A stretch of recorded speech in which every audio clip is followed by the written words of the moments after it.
Ako po si Jenny S. Soriano at ito ang aking final output number 1.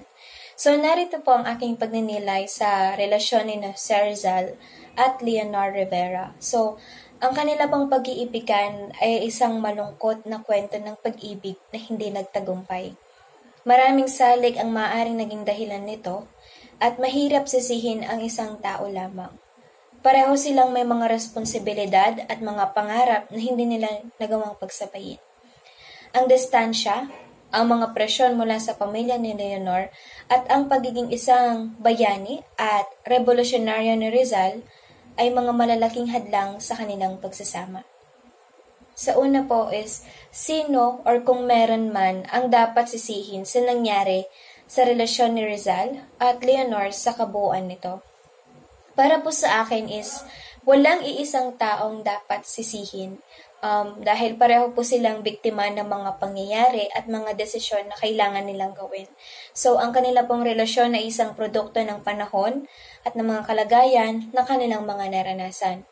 Second po is, may dapat bang ginawa si Leonor Rivera para hindi sana nagkaganoon ang istorya ng kanilang pag-iibigan? So, maaaring may mga bagay na sana'y nagawa si Leonor tulad ng pagiging isang mas matatag sa kanyang pagmamahal kay Rizal sa kabila ng mga pagsubok.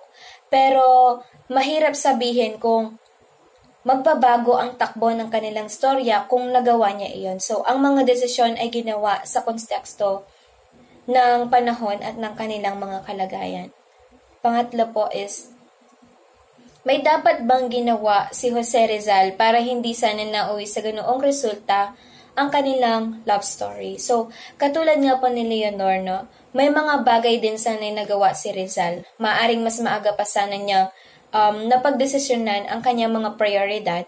Pero muli, mahirap sabihin kung magbabago ang lahat kung nagawa niya iyon. So, ang kanyang mga responsibilidad sa bayan ay malaki rin ang impluwensya sa kanyang mga desisyon. Last po is, masasabi bang modelo ng isang romantikong relasyon ang nangyaring pag-iibigan ni Rizal at Leonor Rivera? So, para po sa akin ay hindi. Dahil ang kanilang relasyon ay isang kwento ng pag-ibig na may mga pagsubok at mga sakripisyo. Hindi ito isang perpektong modelo ng romantikong relasyon, pero ito ay isang kwento na nagpapakita ng pagmamahal, pag-asa, at pagkawala. Ito ay isang kwento na nagtuturo sa atin na ang pag-ibig ay hindi laging madali at hindi laging nagtatagumpay.